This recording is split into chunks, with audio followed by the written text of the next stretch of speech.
با سلام، سهراب نیک‌آذر هستم. در درس 4 این آموزش به بیان مقدمات و کلیات تصفیه پساب میپردازیم. در قسمت پیشین در مورد تصفیه آب صحبت کردیم و دروسی که از این درس به بعد خواهیم داشت در مورد تصفیه فاضلاب‌های صنعتی یا پساب هستش. رؤوس مطالبی که در این درس 4 به اونها میپردازیم به این نحو هستش که در ابتدا مقدماتی نسبت به تصفیه پساب و اهمیت اون بیان می‌کنیم. سپس ترکیباتی که ممکنه یا به طور معمول در پساب‌ها وجود دارن رو معرفی و دسته‌بندی می‌کنیم. کمیت‌هایی که برای بحث تصفیه پساب باشون سر و کار داریم رو مجدد یادآوری می‌کنیم، چون تمام کمیت‌های مورد استفاده در بحث تصفیه آب و پساب توی پرانتز ذکر بشه که در درس دوم به تفصیل در موردشون صحبت شده. اینجا به قدر یادآوری یک گریز کوتاهی به اونها خواهیم زد. و در قسمت انتهایی این درس هم در مورد انواع منابعی که پساب رو تولید میکنن هم صحبت خواهیم کرد. از گذشته و به طور سنتی هدف انسان‌ها از بحث تصفیه فاضلاب، از اون زمانی که به لزوم تصفیه فاضلاب پی بردیم، این بوده که بتونیم فاضلاب رو از شرش خلاص بشیم، به زبان ساده، و اون رو به نحوی به محیط زیست دفع بکنیم که اولا ایمن و غیر مضر باشه، یعنی اینکه هم سلامت جوامع بشری و خودمون و هم سلامت محیط زیست رو تا حدودی ازش حفاظت بکنیم. همچنین برای سلامت جامعه هم خطری محسوب نشه. و در انتها حواسمون هم بود که منابع آبی که میخوایم در آینده ازشون به عنوان منابع آب شیرین استفاده بکنیم برای هر کاربردی که مد نظرمون هست، با ورود این فاضلاب این منابع آبی کیفیتشون نزول نکنه و در واقع غیر قابل استفاده نشن.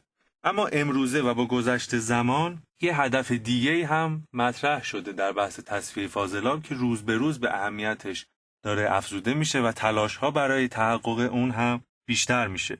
این به این صورته که محققا امروزه دنبال این هستن که از تصفیه فاضلاب، جدا از این که از شر این فاضلاب بخوایم خلاص بشیم، بتونیم انرژی، مواد مغذی و همچنین منابع مفید رو علاوه بر اون آبی که از فاضلاب داریم تصفیه میکنیم هم بتونیم بازیابی کنیم. بنابراین این فاضلاب که ما داریم تصفیهش میکنیم بشه منبع مفید و ارزشمندی از موارد و منابع با ارزش و ما بتونیم این منابع با ارزش رو از اونها استخراج بکنیم.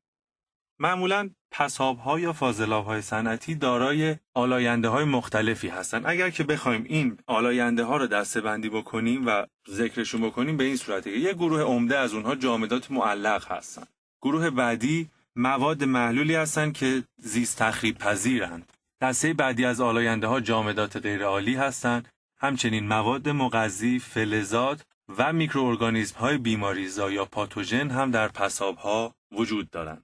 به طور کلی اگر که بخوایم پساب یا فاضلاب که همون دورریز آب مصرفی هستش رو تقسیم بندی بکنیم و از لحاظ جرمی بهش نگاه بکنیم، 99.9% اون رو آب تشکیل داده و اون آلاینده ها و جامداتی که در موردشون در اسلاید قبلی صحبت کردیم تنها 0.1% جرمی نمونه های پساب یا فاضلاب رو دارن تشکیل میدن. اگر بخوایم یه تقسیم بندی از این جامدات داشته باشیم، اینا دو گروه عمده عالی و غیر عالی هستند. جامدات عالی میتونن به صورت پروتئین ها، کربوهیدرات ها و چربی ها باشند. جامداتی که عالی هستند و در پساب وجود دارن عمدتاً متشکل از مواد زائد بدن انسان یا موجودات زنده هستند، بقایا و زائدات مواد خوراکی و یا دستمال و کاغذی که در توالت ها مصرف میشه هستش. جامدات غیر عالی هم به صورت رسوبات، نمک‌ها و فلزات وارد پساب میشن. اگر که بخوایم ریزتر و عمیق‌تر به این دسته‌بندی توجه بکنیم، مشخصه که جامداتی که در پساب یا فاضلاب به صورت معلق وجود دارن باید قبل از اینکه ما این پساب رو دفع بکنیم از پسابمون جدا بکنیم تا هم باعث گرفتگی نشن هم رسوب نکنن.